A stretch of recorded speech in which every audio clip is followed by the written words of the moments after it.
E começamos mais um MaharaCast. Eu sou José Ribamar Neto e estou aqui com a... Eu sou a Gabriela, nós somos os seus hosts. E hoje temos um convidado muito especial. Estamos aqui com o Bruno, da Pixel Roads. E Bruno, nada melhor do que você se apresentar e aí contar um pouquinho quem é você, sua história, sua trajetória, até aí fundar a sua empresa atual. Conta, fica à vontade para se apresentar. Não, combinado. Eu entrei na publicidade, eu queria ser redator, porque eu achava isso muito legal. Mas ele tem voz de locutor. Inclusive, eu já fiz bico de trabalho de dublador. De locução. Já fiz muito produção e tal. Até acabou... Meus únicos prêmios no mercado publicitário de criativos são de locução. E aí um belo dia eu recebi um feedback bem direto de um chefe que ele falou: cara, você não é criativo pra ser ser redator, eu acho que você não leva jeito, mas acho que você leva jeito pra digital. E aí eu comecei a enveredar minha carreira pra isso. Eu trabalhava em agências grandes, assim, na parte digital. Naquela época ainda era muito no começo, sabe? Rede social era Orkut e tal. Era bem no começo. Bem no começo. Você fala essas coisas, Bruno, vai entregar umas já entrega, né? Aqui. O pessoal que, né, viu o Orkut aí. E aí foi quando eu me juntei com mais duas pessoas e a gente abriu uma agência, muito pequena, muito enxuta. Eram literalmente nós três. Deixa eu até contar a história que a gente tinha uma mesa. E a gente só tinha mesa, na realidade, porque a gente não tinha grana pra pagar o escritório. Então a gente alugava uma mesa dentro de um outro escritório. Não tinha coworking. E também se tivesse, acho que a gente não ia ter grana pra pagar. Então era meio que o que dava. E a gente fazia site, a gente focava nessas coisas ali que normalmente as agências não pegavam. Foi indo, né? A gente teve um evento que a gente ganhou uma concorrência junto com uma outra agência de uma conta muito grande. Essa conta permitiu que a gente crescesse um pouco. A gente foi indo. Aí depois, anos depois, acabou abrindo a Display. Quando a gente entrou, entendeu que programática era uma coisa. E aí a gente virou, dali pra frente, foi uma jornada. Fizemos o primeiro livro de programática. Crescemos. Hoje que a gente fala que não é auditado esse mercado, mas segundo as nossas contas, somos a maior operação de mídia programática do Brasil independente hoje. E aí, depois de um tempo, a gente entendeu que a gente também precisava entrar no mundo da tecnologia. E aí que nasceu a Pixel Roads, que é a bandeira aí que eu levanto hoje. Todas ainda existem, né? Mas hoje o meu foco tá em fazer a Pixel Roads, a gente vai falar no papo, mas é uma plataforma self-service de mídia. Já pegando que integra gancho, vários canais. Então, abre a Pixel Roads pra nós, que explica o que ela entrega, qual é a solução. A gente tava falando nos bastidores aqui, tudo que nós tava falando já traz pra cá já. Boa. Como é que ela funciona, né? Então hoje você tem vários canais de mídia. Eu acho que a galera, né, que acompanha até aqui o podcast deve estar nesse mercado e saber que é um trabalho ali você operar várias contas, vários canais, ou até pro cliente, né? O que ele vai fazer na marca dele para atingir. O que a Pixel faz? Ela integra vários canais, então tem Google, tem Meta, tem mídia programática, tem anúncio nativo, tem Spotify, né? Agora você consegue rodar um spot no Spotify lá dentro. Então você integra tudo isso num console, né? E a plataforma ela vai te ajudar em duas coisas. Primeiro, conectar tudo isso de uma maneira muito rápida e ter uma visão geral de uma campanha integrada. Segundo, ter acesso a alguns formatos que não são tão acessíveis. A gente sabe que programática não é tão simples, você tem um site para fazer. Native, você até consegue em alguns, mas você tem que abrir uma conta em cada um deles, isso não se conversa.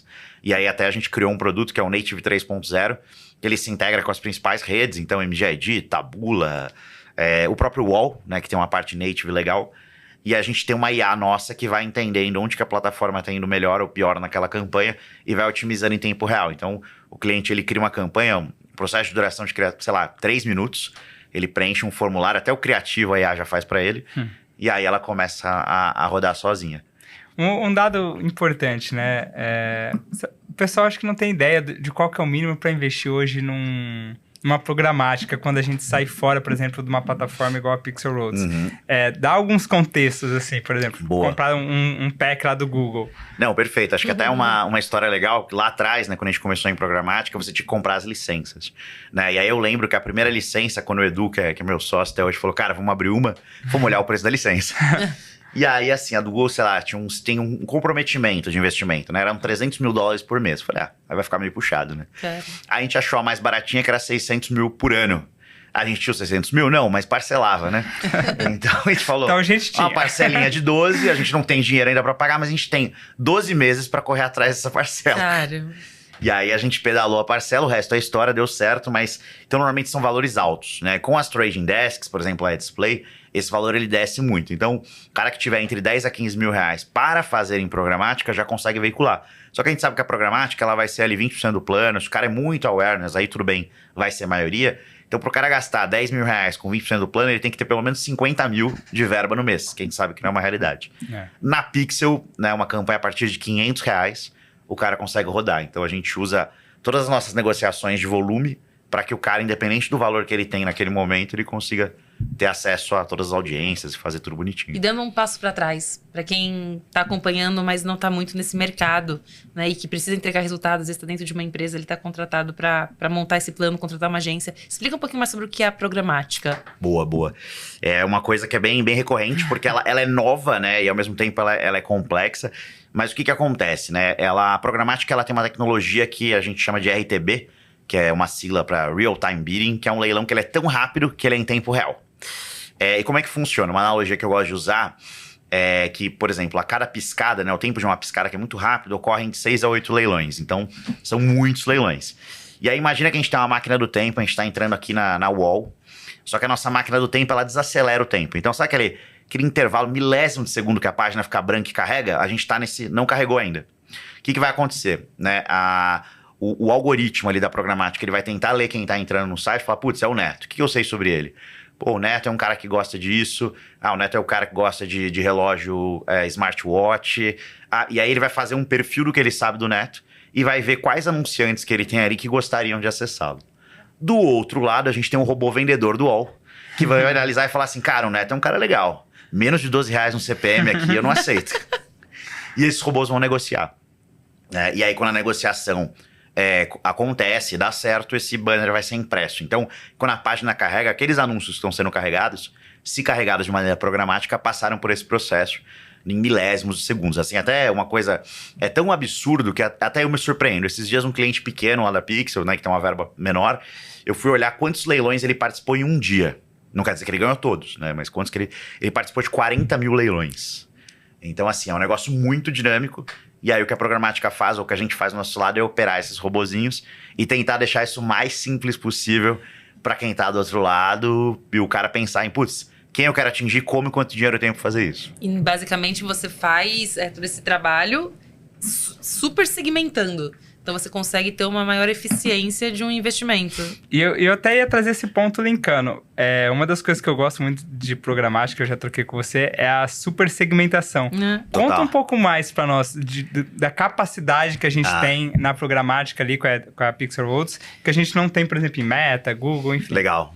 Isso é muito legal, né? E porque quando a gente olha a Meta, a gente vai ter públicos de interesse normalmente, né? São interesses amplos, né? Então, que seria para o Google, ele chama de afinidades, né? Então, interesse em vida saudável, interesse em pets, né?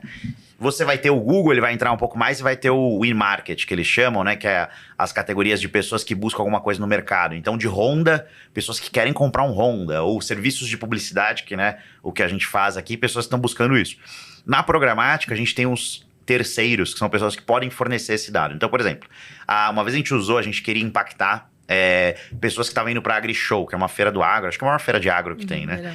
E aí a gente pegou e cruzou informações do Spotify, de interesses em playlists específicas, com dados da Decolar.com de quem ia descer no aeroporto de Ribeirão Preto durante aquele final de semana. Que invasão de privacidade. Tudo com LGPD, hein, gente? Tudo de forma legal. Tudo de forma legal. Que incrível. Então, o Serasa, ele compartilha dados, né? Então, por exemplo, a gente usa pessoas que têm altíssimo score para, por exemplo, oferecer empreendimento imobiliário, oferecer investimentos, e quem está com um score mais baixo, às vezes, para alguma solução financeira que possa ajudar ali, né, a sair daquela situação. Mas a gente pega, por exemplo, mercado de investimentos. Então, tem sites que comparam investimentos. Então, a gente olha pessoas que compararam investimento em criptomoeda para um cara que está olhando em criptomoeda, ou pessoas que olharam. Então, tem uma infinidade. Hoje, só na Pixel, a gente tem mais ou menos, oscila, tá? Mas a gente tem mais ou menos 500 mil audiências. Então, são 500 mil segmentações disponíveis para colocar. É um universo muito impressionante, tanto que agora, hoje mesmo, antes de vir para cá, a gente tem ali o sprint semanal. E aí o time de produto, né, que são os desenvolvedores, estavam desenvolvendo uma IA para classificar e organizar melhor as audiências. Porque, né, é que nem eu falo que é cardápio de cantina italiana, sabe? É um livro assim e no final sempre vai pedir o mesmo. Então a gente tá tentando facilitar pro cliente, Usuário, usuário ali saber o que legal. escolher. Um exemplo que eu sempre... Você sempre cita bastante e eu acho legal pro pessoal entender. Um exemplo é o da marca de cerveja que você sempre comenta. Tipo assim, eu quero, por exemplo, alguém que beba lá nos Estados Unidos Budweiser. Cara, a gente consegue nesse nível de segmentação. Nesse nível de segmentação. Por exemplo, até uma de Mastercard, de Visa, a gente consegue saber qual cartão que aquela pessoa tem, ou se ela bebe tal cerveja, e a gente vai fazendo umas brincadeiras, né? Então, por exemplo, eu quero impactar investimento. Aí a gente tem a categoria óbvia, mas tem correlações. Então, por exemplo, a pessoa tem ou o último Samsung, ou o último iPhone, tem interesse em tal coisa, visitou, por exemplo, a gente tem um tipo de audiência que a gente chama de lugares visitados. Então, por exemplo, pessoas que visitaram uma loja específica, pessoas que foram na Animale, pessoas que foram no Pão de Açúcar, e aí você vai criando um perfil e vai criando esse. A gente teve uma vez, foi bem legal, a gente queria vender um robô aspirador para um cliente. E é um item que é muito legal, mas não é um item de primeira necessidade, né? Você não fala assim, nossa... Lá em casa é. Então, fica a dica aí. Se você tiver um... Assim, o meu, eu batizei ele de Jarvis. É bem nerd, né? Por causa do computador Homem de Ferro. Mas assim, o Jarvis e eu, a gente tem uma relação linda. Você já pôs assim. um gato em cima do Jarvis? Tá Uma muito, criança tá também, muito um comum bebê isso no também. TikTok. É o supervisor do Jarvis. Vai lá só, vamos ver o que você tá fazendo aí, cara. E eu adoro o Jarvis e a gente precisava vender isso, né? E aí a gente falou, beleza, pessoas que buscam esse produto, porque, por exemplo, uma segmentação que a gente consegue fazer, além das 500 mil, é por palavra-chave. Então, como a gente está integrado com o Google, o que a gente faz? A gente pega as top palavras-chave da campanha de search, ou a gente pega a palavra-chave de pessoas que pesquisaram coisas específicas e coloca lá. Só que a gente queria um pouco além disso. Então, a gente começou a testar algumas coisas. E aí, a gente começou a ir muito bem com recém-casados. A gente falou, recém-casados, cara? Por quê, né? Tu faz uma lista de casamento, levanta uma grana lá e você fala, cara, o que eu vou comprar? Vou comprar um robô aspirador. Aí falou, recém-casados. Aí vamos expandir, então vamos tentar pessoas que recém saíram da casa dos pais, recém mudaram de endereço. E a gente criou uma segmentação dos recém alguma coisa. Pode colocar de recém teve filho. Recém teve filho. Recém Teve filho, senão teve consegue limpar a pets. Olha. Porque pet faz assim... Pelo, né? Pelo por tudo que é lugar e a pessoa começa a se preocupar com uma coisa que ela não se preocupava. Olha. Então isso é muito legal da programática, que ela te ajuda também a descobrir Caraca. audiências não óbvias e a audiência tá lá. Por mais incrível que pareça, fala, será que tem? Normalmente tem. Bizarro. Incrível, não? Explica pro pessoal, em alguns lugares que a programática aparece, eu acho que o pessoal tem muita dúvida ainda. Cara, onde vai aparecer meu anúncio, né? Se eu colocar lá, tipo, me dá alguns exemplos de onde vai aparecer, sempre é o que me pergunta. Cara, mas eu vou ver aonde ele, né? Porque no Google eu jogo no Google, no Meta eu tô no Meta ali, né? Isso é verdade, né? Porque a gente sempre dá o exemplo, acho que é até um problema nosso aqui no mercado de programática, a gente fala, é o banner, é o display, né? Que vai aparecer num site ali ou num aplicativo, né? As pessoas acabam não olhando tanto para aplicativo, mas é muito importante aplicativo. Mas também a gente consegue entrar em outros lugares. Então hoje a gente já entra em aplicativos de música, então Deezer e Spotify são os principais. Entra como banner. Entra como banner ou como spot de áudio. Então a gente consegue subir aquele que vai ter pra quem não é premium, né? E agora pro premium dentro da categoria de podcasts. Legal. Então tem dentro do premium pra categoria de podcasts você pode entrar. Então a gente consegue entrar no Spotify, a gente consegue entrar no Netflix. Cara, só te interrompendo, já pensei um negócio. A gente deve falar de IA daqui a pouco. Mas a IA pode subir um áudio, eu posso mandar em texto, ela pode fazer essa locução do Spotify ou não? Com IA dá pra fazer isso. A nossa ainda não faz, mas como a gente até se adiantou aí. Qualquer coisa vou contar corta, em primeira mão. Vai ter lançamento. Em primeira mão, a gente tá desenvolvendo um módulo generativo, onde as pessoas vão poder criar seus banners, seus spots, seus vídeos a partir de texto. Então... Senão é o Bruno que vai fazer a locução. Né? Desculpa te interromper. Não, a gente até brinca enquanto não tá pronto. É o Bruno, Bruno IA. Tem uma API. Oi, prazer, API. Sou eu. Porque a gente testa muito antes porque você desenvolver, principalmente com IA, pode ficar muito caro, né? Então a gente testa muito manual ali até dar certo. Mas dá, spot. Digital Out of Home é uma categoria que tá crescendo muito. Eu ia te perguntar isso agora, cara. A gente veio conversando isso hoje. Tá crescendo absurdo, né, cara? Absurdo. Então, tem as telas mais famosas, né? Se você vai pegar um cara como Eletromídia, vai estar em lugares muito legais. Você vai ter muito shopping também. Mas tem caras muito competentes aí, por exemplo, a Edmu, que faz bastante pequeno comércio, faz bastante elevador de prédio. Você vai ter a Zanzar, que tá em carros de aplicativo. Então eles pegam aí, vocês já jogaram aquele joguinho das bandeiras, que é um esculacho, né? Você vai ganhando, de repente tá a bandeira do Zanzibar. Aí você fala, pô, não é possível.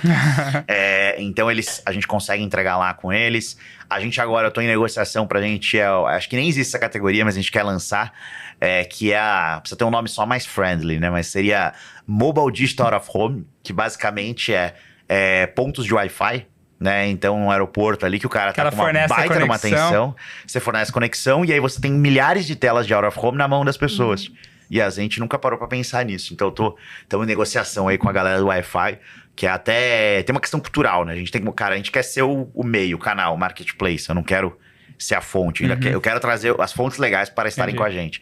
Então, a gente tá aí conversando com dois players, tem um que já tá mais avançado, para ter esse Out of Home na mão. Né? Mas acho que é uma coisa que é uma das categorias que mais cresceu no ano passado de programática.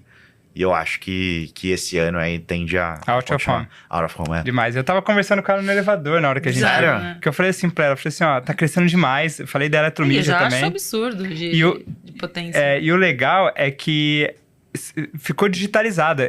Antes, você precisava negociar com ela, enviar a mídia pra ela e ela ia imprimir igual outdoor. O cara ia lá ainda quando não era um papel, né? Que a maré dela lá e botava. Hoje não, você entra, você negocia e fala, tá lá, coloquei daqui. Você consegue comprar em pontos específicos. Tá demais, cara. Eu não sei se você vai perguntar, mas talvez esteja me antecipando. Pensando na dor de quem tá escutando ou, de novo, de quem tá contratando esse serviço. Vocês tiveram esse desafio em tornar o produto conhecido? Ou isso é um desafio, ainda tem? Ou quais foram os desafios desde, né, do momento que você falou de sair daquela urgência de 3 para vocês terem esse super produto hoje? Porque eu acho que a solução é incrível. Né? Isso foi um desafio? Ou quais são os desafios de vocês como empresa hoje? Porque eu não conhecia há alguns anos atrás. Eu conhecia a rede de displays do Google e etc. Mas... Enfim, como é que vocês desenvolvem isso? Não, legal. Realmente, assim, é uma jornada, né? Quando a gente conta aqui, a gente conta a parte bonita, né? Mas são 10 anos ali de caminhada e com muitas pedras ali no caminho. Então, assim, uma coisa que na agência, né? Da urgência para uma agência ali, começou a ter uns clientes legais, e a gente começou a crescer, e hoje, trabalha com marcas muito bacanas. Foi muito no relacionamento de longo prazo com os clientes, foi muito ali no tete a tete, sabe? Muito proximidade. Quando a gente virou o jogo para display, a gente começou a entender que o nosso negócio não eram poucos e bons, era um negócio de volume. Porque assim, às vezes eu tenho um cliente esse mês que ele vai voltar daqui a 8 meses. Então eu precisava ter muito volume. A gente opera de 100 a 150 campanhas por mês lá. Então eu preciso de muita gente ali prospectando e tal. Então a gente começou a aprender uma outra coisa. E aí que você falou de divulgar, que a marca era tudo. Então, falou, pô, a gente tem que... E a gente virou psicopatas de marca, assim. Então, o escritório da Display tem um flare roxo, que é a cor, que é o roxo, para o ambiente ficar um pouquinho mais roxo. Então, a gente tem o mascote, a gente tem as pessoas, tudo quem fala, como fala, tudo, sabe? Então, a gente tem um budget de marketing, que eu acho que é uma coisa que, às vezes, as agências acabam... Casa de Ferreira Espeto de Pau, né? O site tá em construção, não tem um valor para fazer... Por exemplo, isso que vocês estão fazendo, que é importantíssimo. Né? Então, às vezes, se parar, fazer um investimento num negócio profissional, num negócio que é legal, gerar conteúdo, ter uma assessoria de imprensa que fala para vocês estarem pautando as coisas. Então, a gente ficou obcecado por isso e começou a crescer. E uma coisa muito maluca, quando a gente tomou a decisão de que eu sairia, né, do dia a dia das outras operações para focar em Pixel, 2 coisas, né? Primeiro, eu sempre tive muito à frente ali de muita coisa, então dá até aquela, né? Você fala, putz... É um filho, um filho, Acho que vocês como empreendedores sabem muito bem disso. Você fala, pô, vai lá, vou... Pega essa operação. E aí de lançar uma nova marca, porque realmente você sustentar uma marca dá muito trabalho, né? E aí acho que a gente foi bem feliz com a Pixel, a ideia até do nome ser em inglês... o professor meu da faculdade falava que era para cobrar mais caro, mas porque a gente quer internacionalizar a marca. Inclusive, a gente esteve no Web Summit aqui no Rio e vai pro Web Summit de Lisboa agora no final do ano. Então, a gente tá abrindo umas conexões ali para começar a aceitar pagamento em euro e em dólar. Mas aí você tem que investir ainda mais, sabe? Você não é conhecido. E como que você trabalha essa marca? Então, a gente usa muito as nossas próprias ferramentas para fazer isso. Você não é conhecido nem aqui ainda no nível que você quer. E você já, cara, mas eu preciso... Já que eu vou fazer da marca, vamos fazer Europa, Estados Unidos... Vou ter que fazer mesmo, sabe? Então, acho que tem essa... Eu acho que muito ali para quem tem essa dor de divulgar, é muito assim... fazer alguma coisa, parece papo de coach, né? Mas se você fazer qualquer coisa, já é 100% a mais do que fazer nada. Então, putz, coisas que são de graça. Postar um conteúdo. Ah, nossa, mas sei lá, tipo, só 10 pessoas curtiram e dessas 10, uma era minha mãe e outra era meu pai. Tudo bem, mas... Hoje é assim. Hoje é assim, amanhã pode não ser. Uma coisa que me impressiona muito, acho que vocês devem ver isso, é o Reels, assim. O potencial que ele tem. Às vezes eu posto uns Reels, assim, que falam, nossa, cara, dá até vontade de apagar, assim, porque ninguém viu e tal, mas vou deixar lá. Tem outros que eu nem acho tão legal, de repente, parabéns, esse Reels teve não sei quantas mil visualizações. Fala, caramba, que coisa. Quem são essas pessoas? Onde elas vêm? Onde O que elas comem? Como é que eu fui parar lá? Então, acho que essa coisa da consistência e se divulgar é uma coisa que faz muito diferença no nosso... A gente prega isso pros clientes, mas aí quando a gente vai fazer o nosso, talvez a gente... E olhando já para esse futuro de marca aí, vamos falar sobre o futuro da programática, né? A gente estava conversando de novo nos bastidores, mas a gente precisa trazer para cá. Cara, como que você tá olhando o futuro disso com IA e tudo mais, enfim, né? Que o jogo mudou. Deu vários spoilers aí. O jogo mudou absurdo, né, cara? Mudou absurdo. E assim, uma coisa muito que a gente tem muito clara, assim, eu acho que você tentar expandir e tudo mais é importante, mas a gente tem que ter sempre consciência de quem é nosso parceiro e quem é nosso parceiro e quem é nosso concorrente, né? Então, sei lá, o Google deve ter, com tranquilidade, uns 100, 200 mil engenheiros. A gente não tem 5. Então, assim, só que a gente entendeu que IA é uma coisa que não dava pra ficar de fora. Antes de IA entrar no hype, a IA já é utilizada, né? Todo aquele processo que eu falei da programática é feito com inteligência artificial, né? Então, o que eu acho que mudou muito é que a IA, ela generativa, ela tá acessível hoje em dia. Então, a gente pode brincar com ela. E é impressionante, né? Você um custo barato, um custo barato, né? O GPT-4 custa $10 por mês, assim. Então, até a gente brinca lá, assim, cara... Porra, eu tenho um estagiário que o cara bate planilha, ele é bom de Python, faz tal. E, cara, eu pago pra ele só R$50 por mês. Aí o pessoal, não, vou te denunciar, cara. Não, ChatGPT. Então, é um estagiário de luxo, né? Que sabe muita coisa. Então, a gente entendeu que a gente precisava estar nisso. Então, o que a gente vem fazendo é usar muitas tecnologias terceiras para acelerar esse desenvolvimento, mas não deixar de ter algumas coisas nossas, porque senão... No fim do dia, é uma casa alugada ali, né? Se um belo dia ele falar, o jogo mudou, agora não tem mais API X, a empresa vai junto, né? Então a gente vê muita empresa aí que tem AI. Tanto quando a gente foi pro Web Summit, a gente falou, não, a gente tem AI e tal, não sei o que lá. Chegamos lá achando que isso ia dar a gente. 99,9% das startups estavam em volta da gente falavam que tinha alguma solução de inteligência artificial. E falou, isso não é tão diferencial, acho que você saber o que ou de alguma maneira usar isso no seu dia a dia para ganhar mais produtividade, eu acho que tá virando a norma, né? Então, como função, a gente tá tentando generativo para os clientes. Coisas assim que são muito malucas, mas não tem. Por exemplo, o cara ele tem o KV, mas ele não tem a 300 por 250. E às vezes você trava uma campanha, porque não tem um quadrado de 300 por 250 da marca. E a gente fazer esse corte já com IA, ele já poder subir isso. Então, ele poder gerar mais criativos, ele poder ter insights, ele poder testar mais, né? Cenários, né? Então, às vezes a gente, por exemplo... tinha um cliente nosso, ele queria subir uma base lá de 1 milhão de pessoas e entender quais tinham a maior probabilidade de tal coisa. Antigamente você pegava um time de BI... cientista de dado, fazia conta. Eu lembro do primeiro trabalho que a gente fez uma vez pra Sony. A gente queria saber que se quem comprava uma TV tinha chance de comprar uma soundbar, ou se quem comprava uma soundbar tinha chance de comprar uma TV. E qual? Porque basicamente soundbar era uma categoria nova no Brasil, que naquelas não vendia tão bem. E a gente falou assim, cara, tem que dar um jeito de a gente vender isso no e-commerce. E aí a gente criou uma macro no Excel que ficava... Porque você tinha que pegar todos os carrinhos que tinham mais de um item para entender como que a pessoa fez essa compra. Só que a gente precisava de uma macro para escrever numa outra coluna do Excel como que isso aconteceu para depois fazer as contas. Só que não tinha como fazer isso num GPT da vida. Então a gente criou uma macro e ela ia fazendo como se fosse um ser humano fazendo. E aí a gente ligou, pediu esfirra, ficou comendo esfirra por 4 horas bebendo cerveja até que o Excel acabou. E aí a gente começou a fazer conta. Hoje o GPT faz isso em, 3 segundos, sabe? Então acho que... Não tem mais esfirra. Não tem mais esfirra. Mas eu acho que é uma força que tem que usar. Então a gente tá olhando muito pra isso, assim, como uma coisa...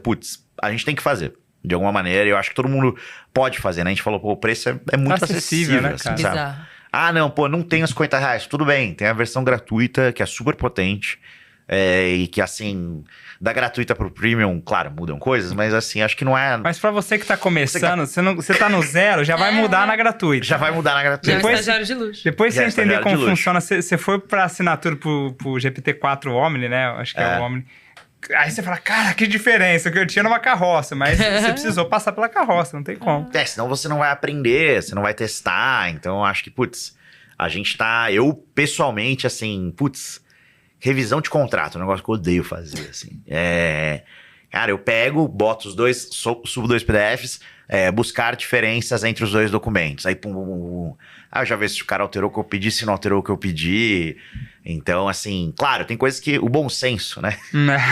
Estará sempre do lado dos seres humanos, mas, assim... Tarefas repetitivas, operacional. Acho O que te chama atenção, que nem você falou do contrato, às vezes, sei lá, 10, 12 páginas ali que você fala, cara... Ao mesmo tempo, você acha que essa tecnologia atrapalha vocês? Ela é mais vantajosa ou ela realmente impacta? Às vezes, vocês estão indo para um caminho, aí vem uma nova tecnologia e fala, putz, tudo aquilo que a gente está fazendo atrapalha. Como que a tecnologia impacta o negócio de vocês? Legal.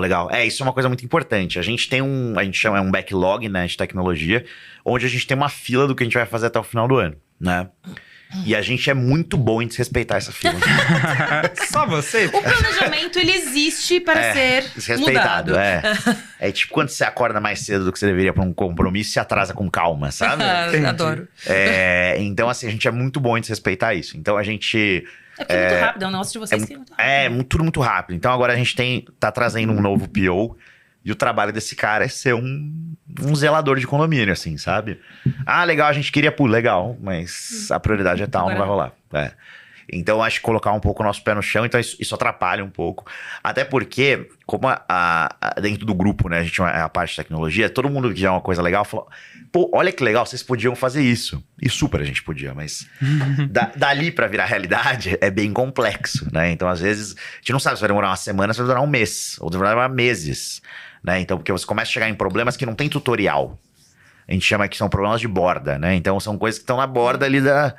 Ninguém fez aquilo, ou se fez, a gente não sabe, né? Então, a gente vai tentar achar no mundo alguém que fez. Que normalmente uma ideia que você fez, por mais legal que ela seja, alguém já teve. Então, a gente sempre vai tentar achar alguém que já teve essa ideia e ver como ela resolveu aquele problema. Uma vez que a gente não acha, a gente vai atrás da nossa solução.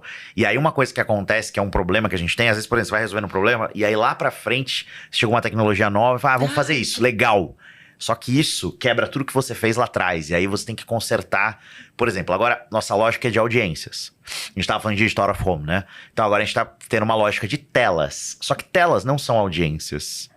Telas representam grupos de pessoas comuns que passam, talvez, por uma tela. Locais. Mas não necessariamente uma audiência. E aí já quebra toda a nossa parte de audiência. Então a gente tá criando agora um módulo de telas. Ah, mas o feedback da tela de impressão... ele distorce o feedback da programática, porque uma tela imprime loucamente. Porque o vídeo fica em loop, você tem que calhar, então, milhares de vezes por dia. Até porque você tem que pegar o cara no elevador em algum momento. Então, para você dar a sorte do seu anúncio aparecer quando vocês estão entrando no elevador, eu preciso garantir que eu passe milhões de vezes. E aí, então, essas coisas acabam, acho que atrapalham um pouco. E aí é uma coisa, vai soar meio papo de velho, assim, mas eu acho que a galera mais nova, que tá entrando no mercado agora, entrou com um kit de ferramentas muito absurdo. E aí eu acho que é aquela coisa, sabe, na escola a gente achava completamente inútil saber o que é uma mitocôndria. Completamente inútil saber como é que faz a quadrada da hipotenusa. E se a gente for pegar no dia a dia da vida, a gente talvez, putz, a mitocôndria...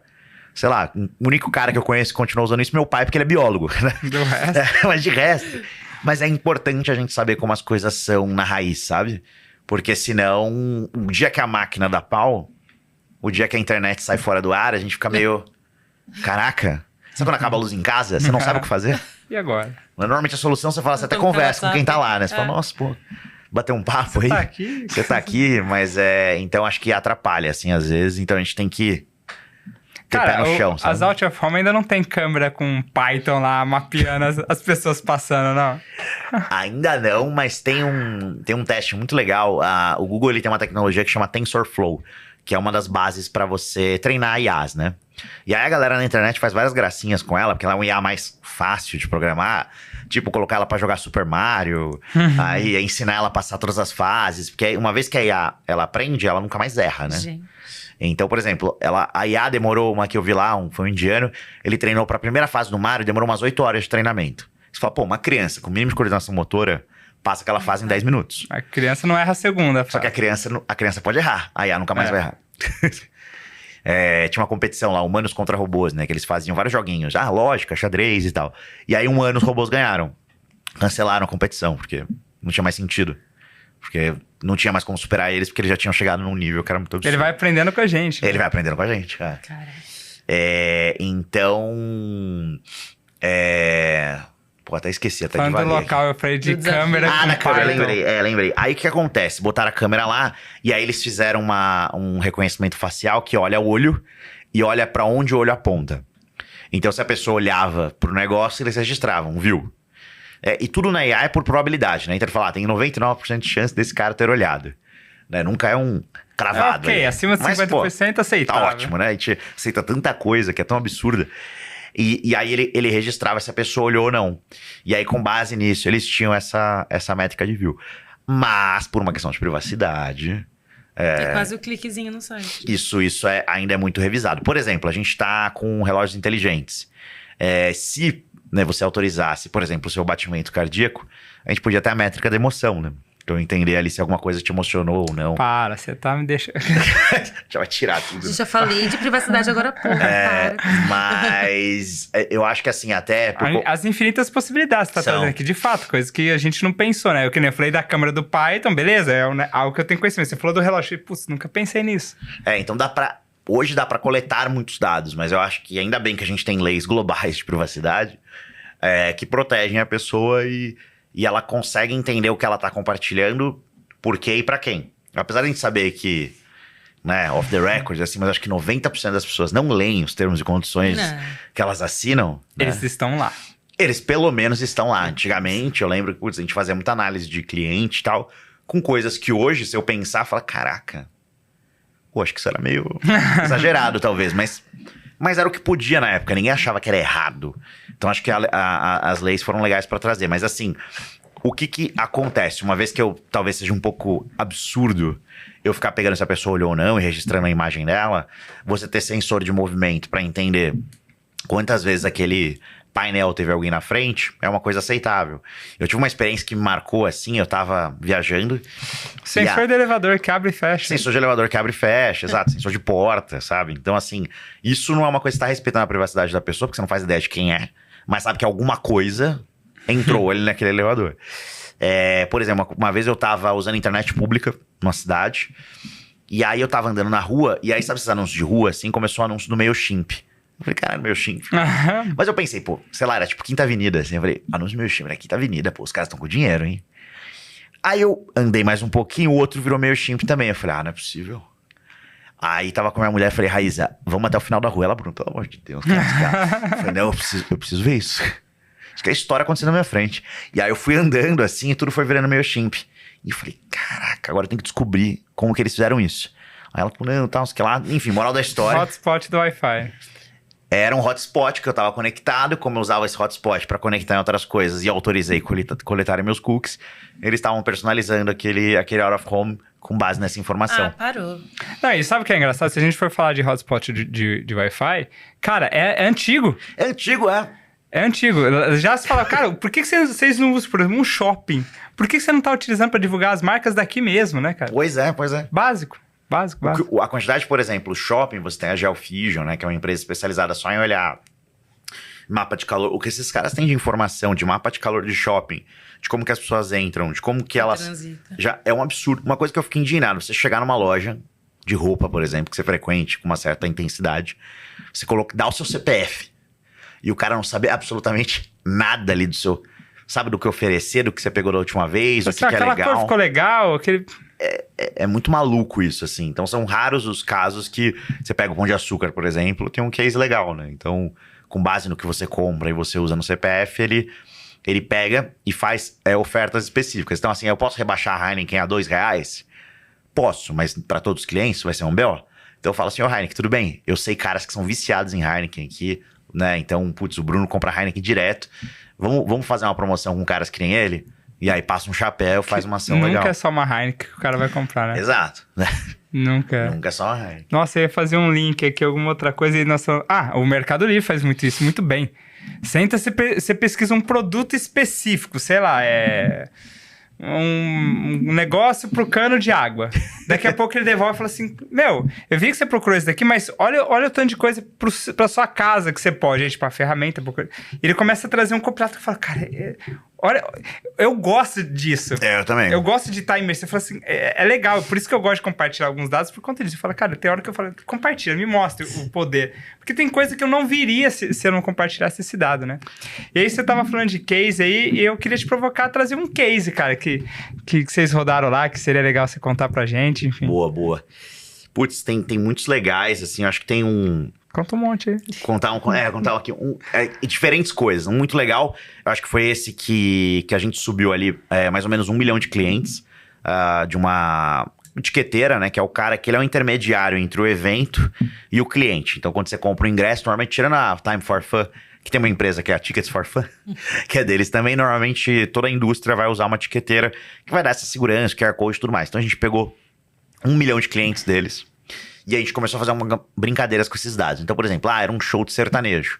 Quais desses caras têm maior correlação com o sertanejo? Então a gente cruza a programática, ou essas mídias de muita performance, consegue cruzar as coisas. Putz, tantos têm mais chance. Aí começamos a divulgar, foi um sucesso. Agora eu quero mais clientes iguais aos caras que foram nos meus shows de eletrônica, no meu ano novo, que é onde normalmente esses caras ganham muito. Público semelhante nesse caso. Público semelhante, lookalike de todo mundo que foi para ano novo no Nordeste nos últimos 2 anos. E aí você vai fazendo esse jogo. Esse aí foi bem legal. Outra que foi bem legal, a gente fez também de segmentação 100% por IA. Então a gente criou uma campanha completamente aberta para um cliente. Colocou ali o objetivo do Pixel, que era a conversão. E aí depois de... É que nem o robô aspiradora que a gente falou, assim. Ele começa a mapear. Meio burro ali, né? Que ele vai batendo, ele quica em tudo, ele se prende nas coisas. Mas depois ele vai ficando mais ligeiro. Né? Então ele já começa a aprender, a desviar e tudo mais. E ele vai mapeando. Então a gente percebeu que os primeiros 15 dias foram terríveis. O cliente já tava meio assim, a gente falou, não, vamos lá, te bonifica qualquer coisa. Pela ciência, E aí depois de 40 dias, a IA ficou muito boa. E aí a gente teve casos muito legais. Por exemplo, era uma audiência para falar com pais de pet ali, né? Então quem tinha cachorro, quem tinha gato. E algumas audiências no mercado de tem um gato ou tem um cachorro estavam indo pior que essa audiência que foi 100% criada por um robô. E o mais maluco dela é que como o robô foi criando correlações que a gente nem imagina, nem a gente sabe o que estava dentro da cabeça dele. Então acho que esses cases 100% de IA são bem legais. E depois de 15 dias rolou. Depois de a programática por si só, toda vez que eu subi, eu apanhei por 15 dias também. Então, tipo, é aceitável esperar 15 dias. Então a gente tem alguns cases de entretenimento bem legais também. Mas isso tá disponível pra gente lá? Já tá disponível também, que é o Native 3.0. Então ele tá... E aí uma coisa legal que eu não falei, até meio jabazeiro, mas é real. É 100% gratuito. Então assim, pô, quero entrar, quero criar uma conta e quero ver o que tem lá, você não paga nada por isso. Não tem assinatura, você só paga o que você gastar com as campanhas. Então... É um modelo de negócio que a gente quis fazer para dar esse acesso mesmo, né? A ideia... Tudo surgiu até uma curiosidade. Eu tinha um negócio paralelo, assim, que era um selo de música. A gente vendia umas roupas, umas meias e tal. E aí eu queria divulgar as minhas meias na agência ou na display, né? E aí eu vi que eu, Bruno, não tinha dinheiro para contratar a empresa que eu cofundei. Eu falei, pô, isso é um absurdo. A gente tem que criar uma solução que seja acessível para todo mundo. E aí surgiu a Pixel... Só que a gente mirou a acessibilidade e acho que acertou criar ferramentas para o mercado. Então, se o cara, tem muita verba, tem pouca verba, ele pode usar do mesmo jeito, né? Com as funções. Nosso grande desafio agora é esse. Manter todo mundo atualizado do que a gente está atualizando. E também ensinar qual a melhor maneira de usar. Porque às vezes o cliente usa errado e isso é uma questão e a gente tem que, ir lá explicar. Ou às vezes ele usa errado ou de um jeito que a gente não pensou. E dá melhor do que a gente pensou. A gente fala, caraca... Esse é um bom gancho, assim. Como é que você vê o futuro da Pixel Roads? Legal. A gente quer ser, acho que o principal marketplace de mídia, o principal hub de mídia. Quer ser uma ferramenta de suporte para as agências, para as marcas ali usarem. E a gente vê vários usos, assim, não só locais, como até internacionais. Que eu acho que, assim, tem uma coisa que a gente percebe, assim, Você tem as big techs, tem aquelas empresas que são muito fora da curva. Mas quando a gente fala de publicidade que a gente faz aqui no Brasil em termos de agência, é muito impressionante. É personalizado, né? É muito legal, assim, sabe? Tipo, eu tive a oportunidade de já operar alguns outros, sei lá, vários países da Europa e América Latina, a gente tem coisa até hoje. E assim, todo respeito aos nossos colegas de outros países, mas o que a gente faz aqui é muito diferente. É muito, muito bom, assim. Então, acho que a gente exportar isso também é um dos planos. E outros casos de uso. Teve um que a gente está fazendo hoje agora, que é, por exemplo, franquias, ou a pessoa que tem muitas subcontas, né? Então, por exemplo, eu licencio produtos do, sei lá, do Mickey Mouse. Só que aí quem licencia é a marca, é a Disney. Que licencia para um distribuidor, que licencia o brinquedo que vai vender numa Amazon, que é Marketplace. Então, a gente está começando a criar soluções para esses caras de cadeia. Então, acho que o futuro é a gente quer ser lembrado como uma opção ali. Putz, estou com um desafio. Pô, vou ver o que tem ali, vou usar. Então, do mesmo jeito que ela entra no Meta todo dia, ela entra no Google, a gente quer que ela também entre na Pixel E a todo dia pra diferença ver é o que que tem. se eu entrar no Meta e no Google e pedir uma personalização, às vezes absurda, eles vão cagar pra mim. Eu falar, ô Bruno, cara, eu tô com um desafio aqui, você vai falar, pô, peraí, deixa eu olhar o backlog aqui. Dá pra falhar em alguma coisa e a gente pode desenvolver isso daqui hoje, né? Total. Acho que essa é uma grande vantagem. Ai, a gente tá com o tempo tão curto, gente. Tem que marcar o segundo papo, não vai ter Nossa, como. gente, que loucura. Acho que pergunta final é o que te motiva aí agora a continuar com tantas novidades, com um mercado tão acelerado, né? É rápido, cara. Que muda o tempo Conversei com ele esses dias, de repente ele já tem um monte de solução nova. Eu falo, cara, Chocante, né? E o te vi ontem, pode falar. que te motiva? Eu acho que é uma coisa que, putz, pra mim é muito motivadora, assim, que eu até brinco, né? Falo, pô, sou muito masoquista, né? Então, quando as operações estão boas, eu vou pra próxima ali, né? Procurando encrenca. Procurando problema, Mas uma coisa que me dá, assim, putz, muito legal, assim, é quando eu vejo a transformação que isso consegue fazer, seja na vida de uma pessoa ali que, putz, encontrou uma coisa que ela queria e a publicidade foi um caminho pra isso, seja também em parceiros, né? A gente tem um parceiro que, putz, eu tô acompanhando o crescimento dele muito de perto, ele operava, sei lá, pouco, e de repente, cara, o cara tá operando verbas absurdas, assim, você vê o cara crescendo e te usando como uma plataforma pra crescer, e, pô, contratando mais gente, e crescendo o negócio dele, pô, isso... Putz, pra mim eu acordo segunda-feira animado, assim. Pode parecer coisa de maluco, mas... Você tá ajudando, você tá desenvolvendo um negócio, ao mesmo tempo que você tá ajudando um outro negócio a crescer, né? Isso é, putz, faz isso são parte, né? famílias, Que você legal. sabe? Isso é muito legal. Ai, demais. Mas é isso. Bruno, te agradecer Pô, pela eu que locomoção. agradeço. Você veio do Rio pra cá. Vim do Rio, Mas Rio-São Paulo tá sempre São aí. Paulo. Foi um prazer e espero a gente poder ter um outro papo aí, com certeza. Foi ótimo, Bruno. Obrigada aí pela aula. Foi uma Obrigado, aula, pô. né? Pra quem não Imagina. conhece esse segmento, eu acho que vale muito a pena conhecer. E como que encontra você no Instagram pra pegar o bônus de Boa. investimento? Boa. Brincando, É, já que então, eu ó. brinquei. Pra acessar, ele falou que tem uma parte gratuita lá que você acessa. Tem uma parte um monte de gratuita, dados. eu vou Cadastro é lançar gratuito. aqui também quem Boa. falar, pô, ouvi lá no Mahara. Boa. Pode falar que a gente libera um cupom aí pra pessoa testar, 100% gratuito. E eu tô no Instagram como brunooliveira.ads, então ADS. E também tem as redes da Pixel, pixelroads.com.br ou Que Pixel vamos Roads deixar em também nas algum redes lugar. sociais. Em algum lugar aí na tela, mas é só procurar. Ou no LinkedIn também. No LinkedIn tem que colocar meu nome completo, que é Bruno Campos de Oliveira. Então, Bruno tem muitos campos, tem pra caramba, Oliveira tem um monte. Então, tem que botar tudo ali. Então vocês me acha o acham. Instagram e depois Acha você o procura. Instagram dali, Aí você você vai viu indo a pelos foto, links, aí você vai falar. Eu até comprei o URL, brunocamposdeoliveira.com.br. Coloca Bruno pra da indexar Pixel melhor meu Roads, nome. Só vai Entendi. ter ele. Boa, é verdade. Obrigada, Bruno. Bruno, Obrigado, obrigadão viu? pela Demais. participação. Valeu, gente. Até a próxima. Eu